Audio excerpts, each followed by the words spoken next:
பார்த்தீங்கன்னா வெள்ளிக்கிழமை நம்ம ஜும்மா தொழுகை போயிருந்தோம்.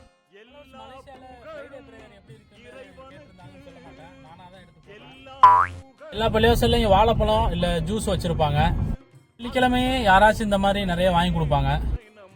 இதனால் இந்த குட்டி பசங்கள்லாம் சீக்கிரமாக வந்துடுவாங்க பள்ளிவாசலுக்கு. தொழுகிறாங்களோ இல்லையோ எல்லா ஜூஸையும் காலி பண்ணிட்டு தான் வீட்டுக்கு போவாங்க. அடிக்கிற வெயிலுக்கு ஒரு வாழைப்பழமும் ஜூஸையும் விட்டு எல்லா பள்ளிவாசல்லையும் நம்மளை மாதிரி ஆட்களுக்குன்னே ஒரு ஒதுக்கப்பட்ட ஒரு இடம் ஒன்று இருக்கு. எவ்வளோ வெயில் அடித்தாலும் இந்த இடம் கூலிங்காக இருக்கும். ஏன்னா எல்லாமே மரக்கட்டையில் செஞ்சுருக்குது. செருப்பு நீங்கள் எங்கே வேணாலும் கழட்டி வச்சுட்டு போகலாம். நீங்கள் எங்கே கழட்டி வச்சிங்களோ அங்கே அப்படியே இருக்கு, பயப்பட தேவையில்லை.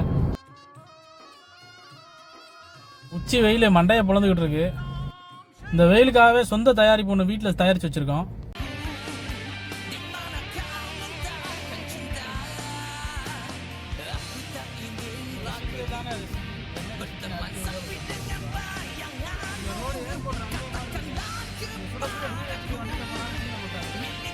அப்பாங்க எல்லாரும் நம்ம வீடியோ பார்க்குறீங்க, ஆனால் ஃபாலோ பண்ண மாட்டேங்கிறீங்க. ஃபாலோ பண்ணிங்கன்னா எனக்கு கொஞ்சம் உற்சாகமாக இருக்கும்.